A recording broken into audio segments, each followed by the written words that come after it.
लेकिन मैं एक बात कहना चाहता हूं, यदि संस्कार है तो तलवार भी सामने आ जाएगी और फिर भी संस्कारों से दूर नहीं कर पाएगी। याद रखना, मरने के लिए हमारा बेटा बेटी तैयार हो जाएंगे, लेकिन गलत काम करने के लिए तैयार नहीं होंगे। बोलो, तलवार में ताकत है कि संस्कार में ताकत है? जल्दी बोलो।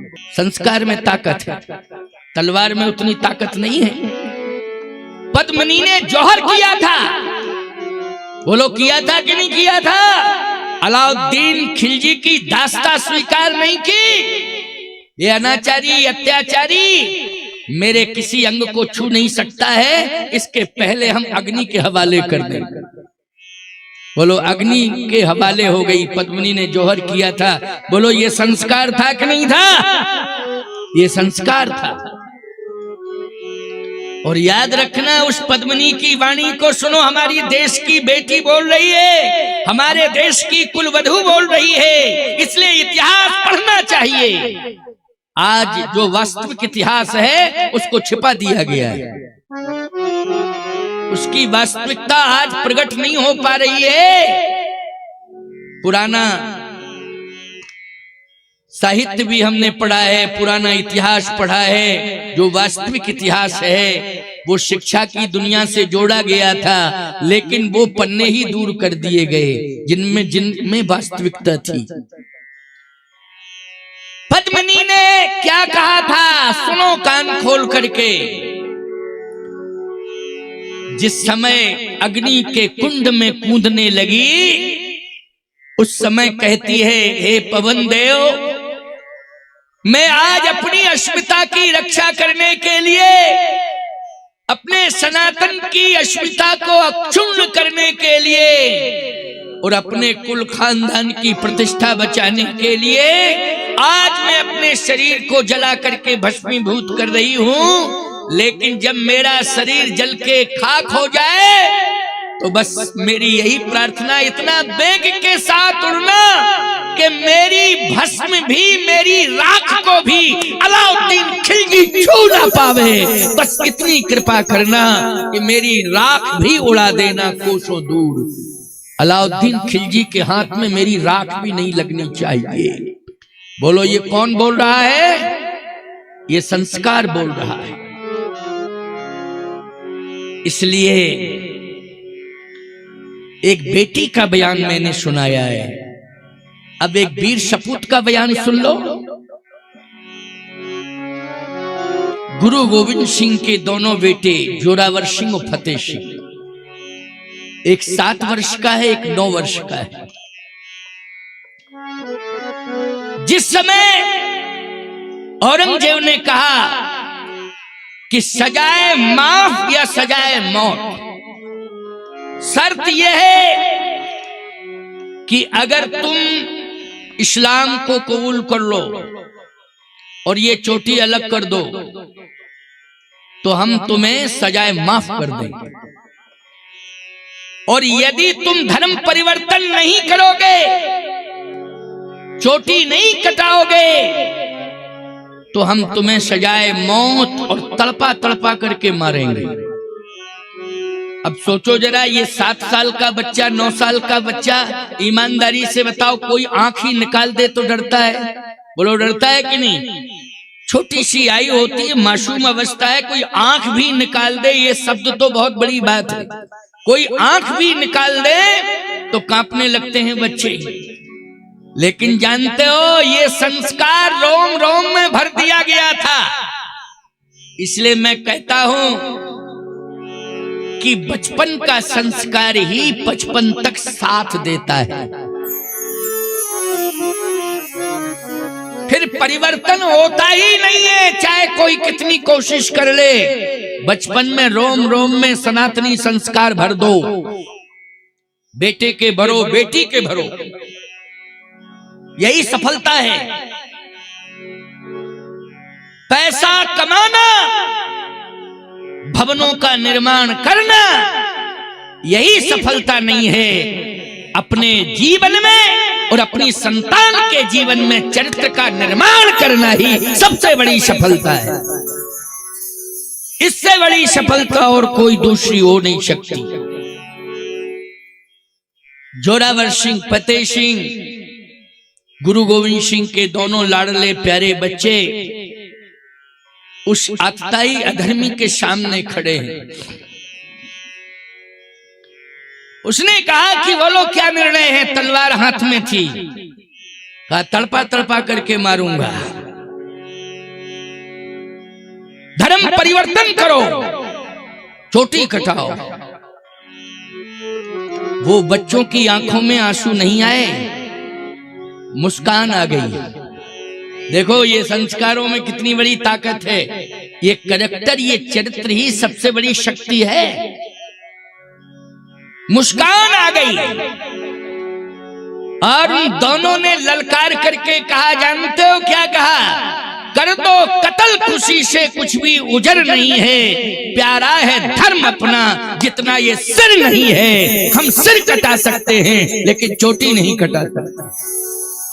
सिर कटा सकते हैं लेकिन चोटी नहीं कटा सकते हैं। बोलो ये संस्कार बोल रहा है कि नहीं? वहां गोविंद सिंह जी नहीं थे, गुरु गोविंद सिंह जी नहीं थे। वहां कोई और नहीं था परिवार का सदस्य, दोनों ही भाई थे। जोरावर सिंह, फतेह सिंह, एक 7 वर्ष का है, एक 9 वर्ष का है। बोलो कौन बोला है? चरित्र बोला है, चरित्र बोला है। इसलिए हम शिक्षा का, कॉन्वेंट की शिक्षा का विरोध नहीं कर रहे हैं। हम यही कह रहे हैं कि आप अपने बच्चों को संस्कार दीजिए शिक्षा के साथ। यदि बच्चा आपका 4 घंटे स्कूल में पढ़ता है बचपन में, या 6 घंटे पढ़ता है, तो आप स्कूल से आने के बाद 1 घंटे अपने बच्चे को संस्कार दीजिए बिठा करके। आपके पास समय नहीं है, नहीं है समय आपके पास। बच्चा लौट के आ जाता है तो आप बात नहीं करना चाहते हो, मोबाइल पकड़ा देते हो उसके हाथ में, लो टाइम पास करे। अब वो खेलता, गेम खेल रहा है बच्चा, क्यों भाई? तमाशा देख रहा है उसमें। खबरदार, काम धाम छोड़ दो। छोटे छोटे बच्चों को 1 घंटे कम से कम अपने कुल की परंपरा, मर्यादा, शिष्टाचार सिखाओ, समझाओ उनको। 1 घंटे का टाइम दो बच्चों को, कम से कम दो, प्रतिदिन दो। क्योंकि बचपन के संस्कार मैंने क्या बताया, बचपन में काम आते हैं। फिर कहीं भी बच्चे तुम्हारे चले जाएं, चिंता नहीं करना, फिर कोई दिक्कत नहीं, कोई समस्या नहीं। आज श्री किशोरी जी 6 साल की हैं, लेकिन 6 साल की उम्र में नित्य ही तुम 3 साल में भेज देते हो ना, स्कूल भेजते हो। श्री किशोरी जी तो जैसे ही थोड़ा सा चलने के लायक हुई तो गिरजा मंदिर से जोड़ दिया गया, पूजा घर से जोड़ दिया गया, मंदिर से जोड़ा गया।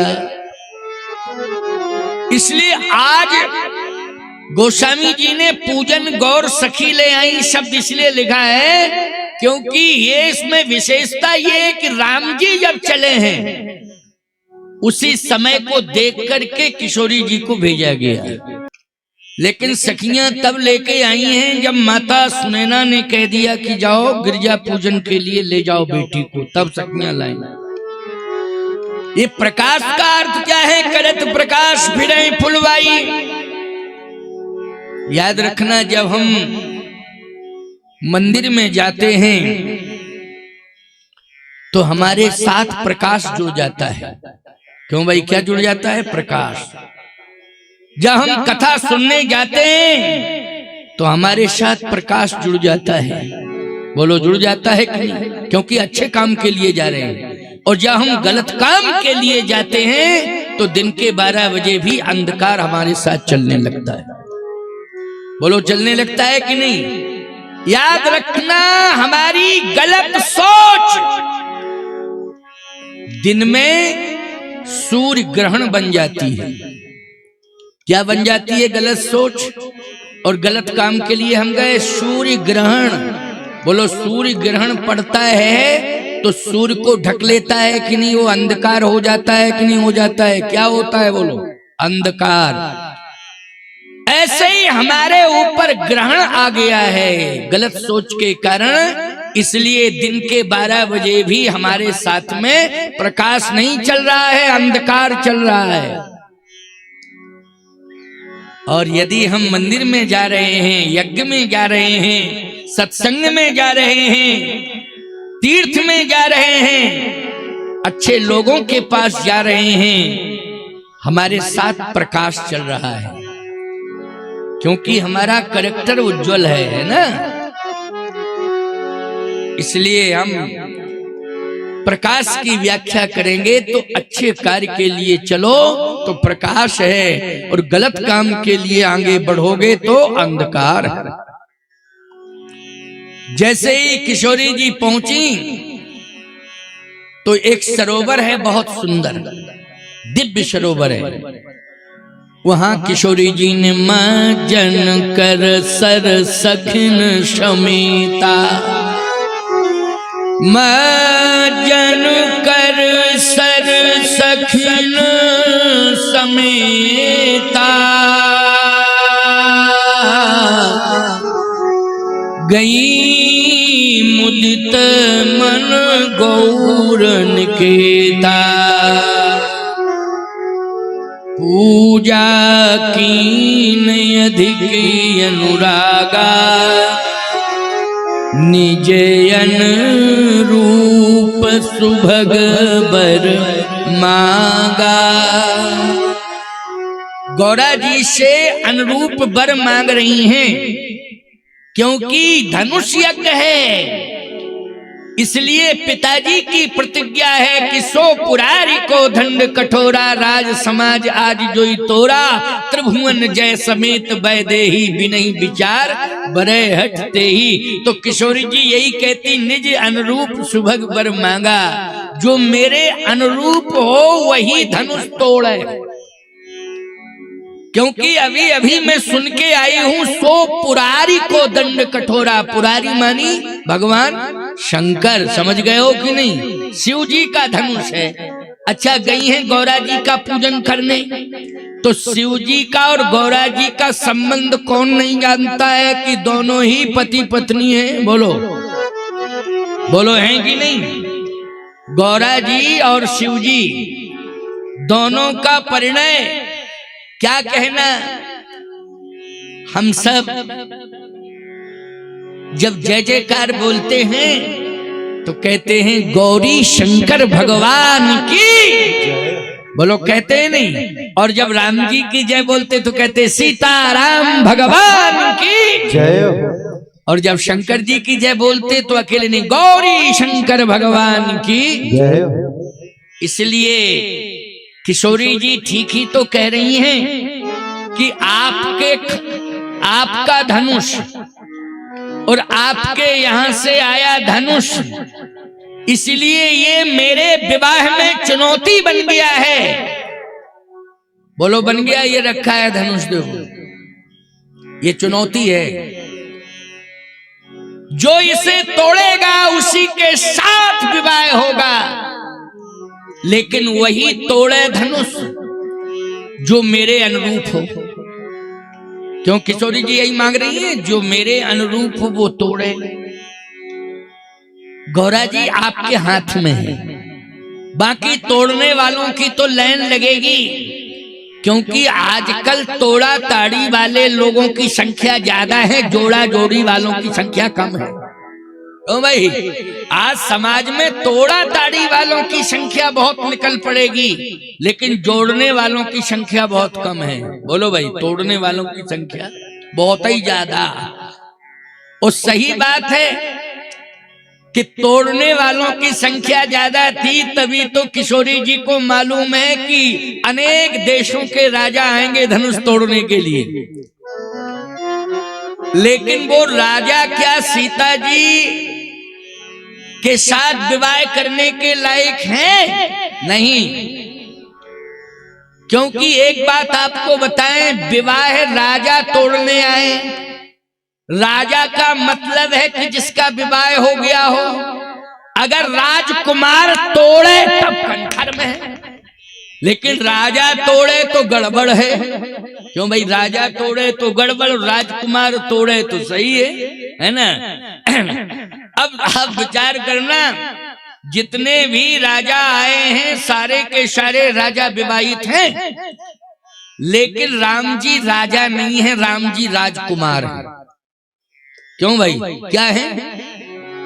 राजकुमार हैं।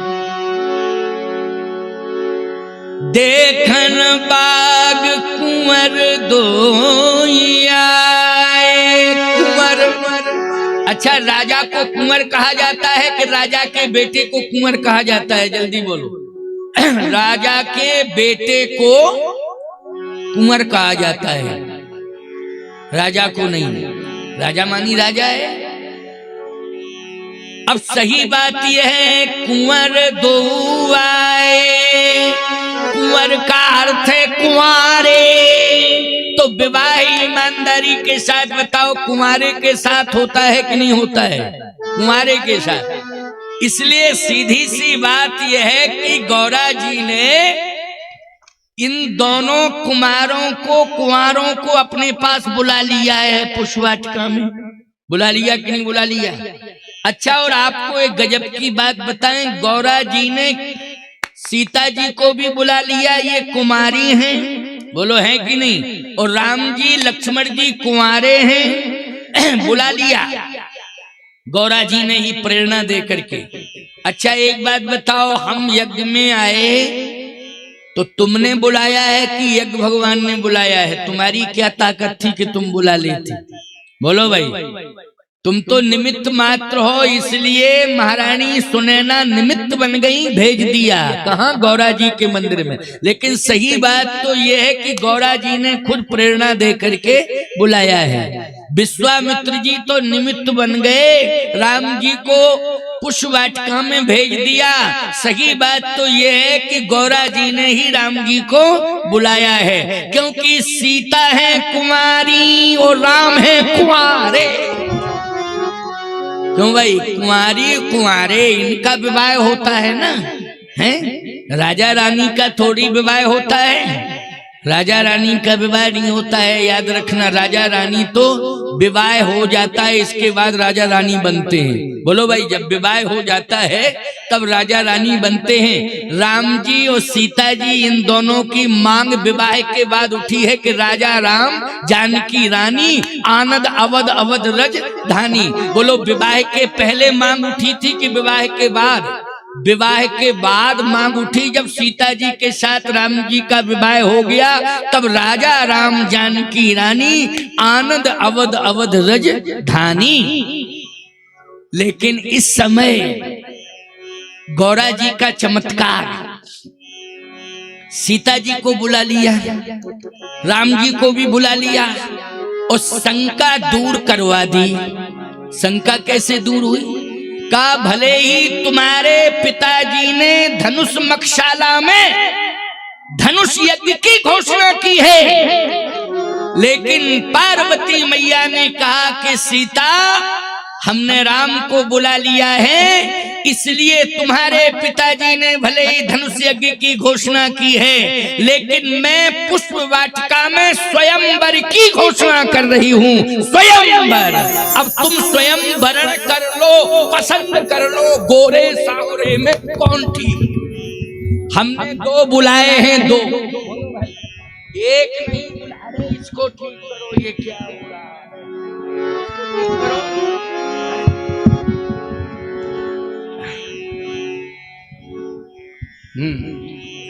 देखो, ये हल रहा है, अभी नहीं। हाँ, ये क्यों भाई? हर 10 मिनट में यही खटर पटर करोगे? कोई बात नहीं। देखो भाई, आज विवाह है, क्यों है कि नहीं? विवाह की कथा है, इसलिए वो तो होगी विवाह की कथा है। विवाह की कथा में विवाह की तरह कथा होगी, है? होगी कि नहीं होगी? आओ ध्यान से सुनो।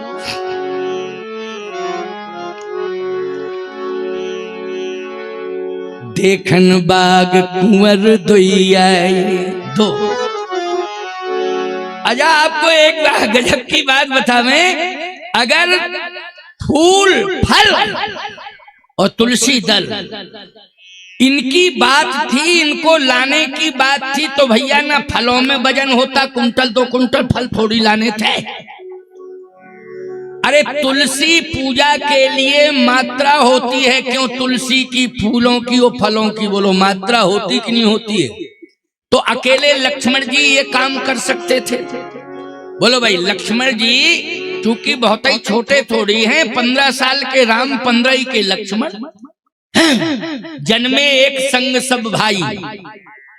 बोलो भाई, जन्मे एक संग सब भाई, भोजन सैन केली लड़काई। जब एक ही साथ पैदा हुए हैं, जन्म हुआ है, प्रकट हुए हैं एक ही साल, एक ही साथ, तो बस मिनटों का अंतर है। बोलो भाई, दिनों का भी अंतर नहीं है, मिनटों का अंतर है, महीनों का अंतर नहीं है। तो बोलो एक ही उम्र मानी जाएगी कि नहीं? जैसे 2 भाई एक साथ पैदा हो तो 1-2 सेकंड का अंतर होता है तो बड़ा छोटा कह दिया जाता है। क्यों भाई?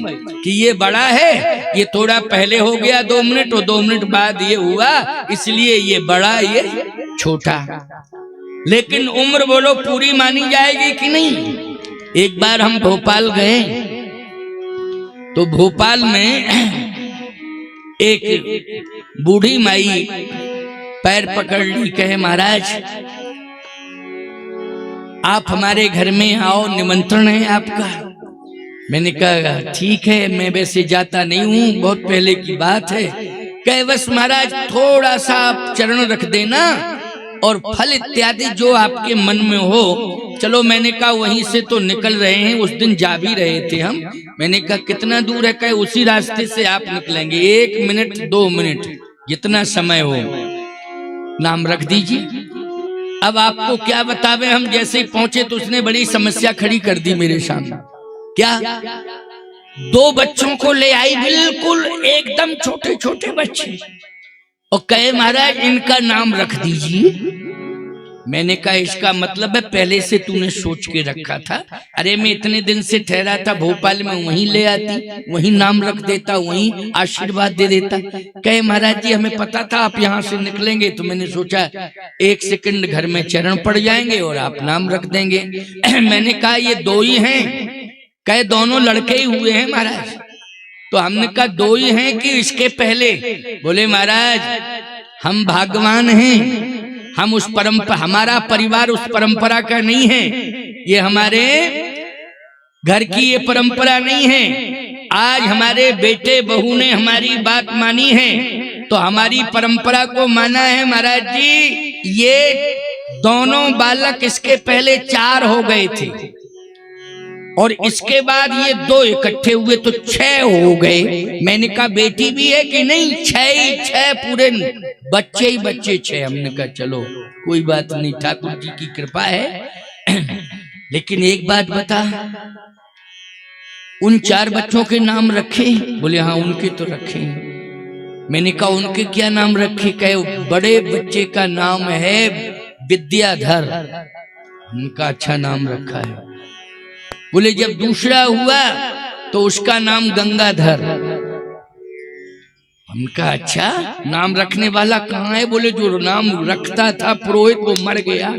हमने कहा इसलिए हमारे पीछे पड़ गई तू है? क्योंकि जिसने नाम धरे थे ऐसे बढ़िया भाई 2 का भी नाम वही रख देता फिर। बोले महाराज उनका तो ऊपर चले गए, शरीर ही पूरा हो गया। हमने कहा अच्छा तीसरे का नाम क्या रखा? कहे महाराज जी तीसरे का नाम रखा है धरणीधर। हैं? विद्याधर, गंगाधर, धरणीधर। चौथे का नाम? कहे महाराज चौथे का है विष्णुधर। अरे वाह! अब महाराज 2 के नाम इकट्ठे हुए हैं, इसलिए धर ही लगाओ इनके नाम में। हमारा दिमाग खराब। हमने कहा जितने धर थे सब धर लग गए, हम कहाँ से धर लगाएं?